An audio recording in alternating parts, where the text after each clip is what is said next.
তারেক রহমানের উপর নির্যাতনের মাস্টারমাইন্ড মাসুদ ছিলেন হাসিনার ভয়ঙ্কর দোসর। ১/১১ সময় মেরুদণ্ডের ভাঙা হাড় নিয়ে ঠিক এভাবে যন্ত্রণায় কাতরাতেন বিএনপির তৎকালীন যুগ্ম মহাসচিব এবং বর্তমান ভারপ্রাপ্ত চেয়ারম্যান তারেক রহমান। সে সময় তার উপর কি পরিমাণ অত্যাচার নির্যাতন করা হয়েছিল তার সাক্ষী দেশবাসী। কোনো প্রকার ওয়ারেন্ট ছাড়াই একের পর এক মিথ্যা মামলা দিয়ে বন্দী করা হয় তাকে। তারেক রহমানের উপর এই অন্যায় নির্যাতনের মাস্টারমাইন্ড ছিলেন ১/১১ সময় সেনাবাহিনীর লেফটেন্যান্ট জেনারেল মাসুদ উদ্দিন চৌধুরী। ২০০৭ সালে -2 মিশন বাস্তবায়নে সবচেয়ে সক্রিয় হয়ে ওঠা মাসুদ উদ্দিন চৌধুরী পরবর্তীতে হয়েছিলেন রাজনীতিতে সক্রিয়। প্রথমে ফেনী ৩ আসনে নির্বাচন করতে মনোনয়ন সংগ্রহ করেছিলেন আওয়ামী লীগের। তবে ফ্যাসিস্ট হাসিনার নির্দেশে ৩ দিন পরেই রাজনৈতিক উচ্চাভিলাষী এই সাবেক সেনা কর্মকর্তা শিবির পাল্টে সংগ্রহ করেন জাতীয় পার্টির মনোনয়নপত্র। অংশ নেন জাতীয় পার্টির হয়ে নিশিরাতের ভোটে। এরপরই অবৈধ অর্থ লুটপাটে হয়ে যান পাগল প্রায়।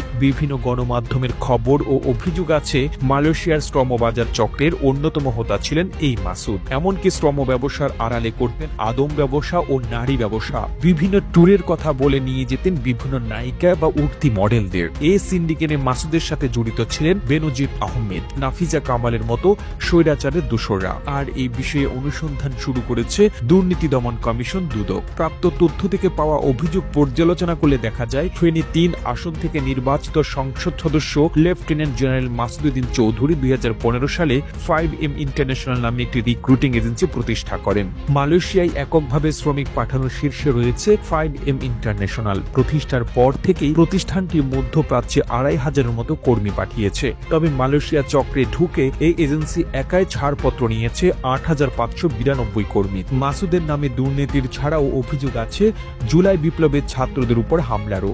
২০০৮ সালের ২রা জুন ডিফেন্স কলেজের কমান্ড্যান্ট পদে বদলি করা হয় মাসুদকে। ৮ জুন তার চাকরি ন্যস্ত করা হয় পররাষ্ট্র মন্ত্রণালয়ে। এরপর ২০০৯ সালে আওয়ামী লীগ ক্ষমতায় আসার পর তিনি অস্ট্রেলিয়ায় বাংলাদেশের হাই কমিশনার হিসেবে নিযুক্ত হন। লেফটেন্যান্ট জেনারেল অবসরপ্রাপ্ত মাসুদ উদ্দিন চৌধুরীর চাকুরির বয়স সীমা শেষ হয় ২০০১ সালের ২৯ জুন। এরপর প্রথমে ৩ মাস করে ২ দফায় তার চাকুরির মেয়াদ বাড়ানো হয়। পরবর্তী সময়ে আরো ২ দফায় ১ বছর তার চাকুরির মেয়াদ বাড়ে। টানা ৬ বছর হাই কমিশনারের দায়িত্ব পালন শেষে অবসর নিয়ে দেশে ফেরেন ২০১৪ সালে। ওই সময়েই তিনি আওয়ামী লীগের টিকিটে নির্বাচনে আগ্রহের কথাটা জানিয়েছিলেন। প্রতিবেদনটি তৈরিতে তথ্য ও উপাত্তের সাহায্য নেওয়া হয়েছে বাংলা ভিশন টিভি থেকে। আর এতক্ষণ আপনারা সঙ্গে ছিলেন বিশ্ব বাংলার। সেই সঙ্গে আপনি বাংলাদেশের কোন জেলা থেকে এই ভিডিওটি দেখছেন আমাদের কমেন্ট করে জানান। আমরা পরবর্তী ভিডিওতে আপনাকে ধন্যবাদ জানাতে ভুলব না। এতক্ষণ বিশ্ব বাংলার সাথে থাকার জন্য অসংখ্য ধন্যবাদ।